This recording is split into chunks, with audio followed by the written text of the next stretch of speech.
চীন, কানাডা এবং মেক্সিকো থেকে পণ্য আমদানির উপর নতুন করে শুল্ক আরোপের পরিকল্পনা ঘোষণা করেছেন মার্কিন প্রেসিডেন্ট ডোনাল্ড ট্রাম্প। ফেব্রুয়ারির 1 তারিখ থেকে চীনা পণ্যের উপর 10% হারে শুল্ক আরোপ করা হবে বলে জানিয়েছেন তিনি। এই পদক্ষেপের ফলে বৈশ্বিক বাণিজ্য যুদ্ধ শুরু হতে পারে বলে আশঙ্কা প্রকাশ করেছেন বিশ্লেষকেরা। সোমবার ট্রাম্প কানাডা এবং মেক্সিকো থেকে পণ্য আমদানির উপর 25% শুল্ক আরোপের হুমকি দেন। মার্কিন যুক্তরাষ্ট্রে ব্যথানাশক ওষুধ ফেন্টানিল এবং অবৈধ অভিবাসী পাঠানোর প্রতিক্রিয়া হিসেবে তিনি এই হুমকি দিয়েছিলেন।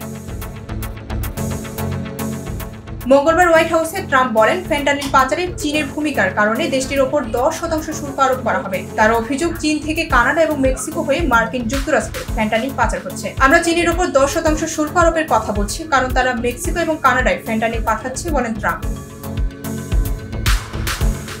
বিশ্লেষকদের মতে, চীন, কানাডা এবং মেক্সিকোতে শুল্ক আরোপের ট্রাম্পের পরিকল্পনা মার্কিন অর্থনীতিতে নেতিবাচক প্রভাব ফেলতে পারে এবং একটি বৈশ্বিক বাণিজ্য যুদ্ধের সূত্রপাত করতে পারে।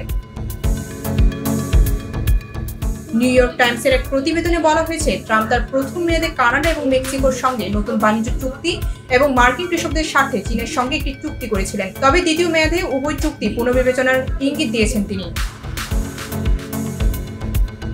ট্রাম্পের এই পরিকল্পনার প্রতিক্রিয়া চীনের পররাষ্ট্র মন্ত্রণালয়ের মুখপাত্র মাও নিং বলেছেন, বেইজিং তার জাতীয় স্বার্থ রক্ষা করবে। চীনা সংবাদ মাধ্যম গ্লোবাল টাইমসকে তিনি বলেছেন, বাণিজ্য যুদ্ধ বা শুল্ক যুদ্ধে কোনো বিজয়ী নেই এবং চীন দৃঢ়তার সঙ্গে তার জাতীয় স্বার্থ রক্ষা করবে।